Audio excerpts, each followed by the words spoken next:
ek preek graag vir vrouens oor wat hulle waarde verhoog en verlaag in 'n man se oë. Maar wat dink jy as man verhoog jou waarde vir ons? Jy gaan nou dink is geld. En kom ons wees nou baie eerlik met mekaar. As jy nie pragtig is nie, gaan geld help met die oppervlakkige tipe vrouens, toe. Maar weet jy wat dit is wat jou waarde verhoog vir ons? Selfrespek. Hoe lyk dit?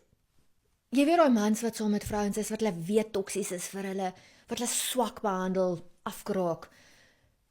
Maar hulle bly, want hulle is bang om alleen te wees, of sy's mooi. Selfrespek. Daai man, jy weet wanneer jy kon gecheat het, maar jy het nie. Dink. Selfrespek. Jy kan sommer sien wanneer 'n man selfvertroue en selfrespek het. Dit maak jou outomaties aantrekliker.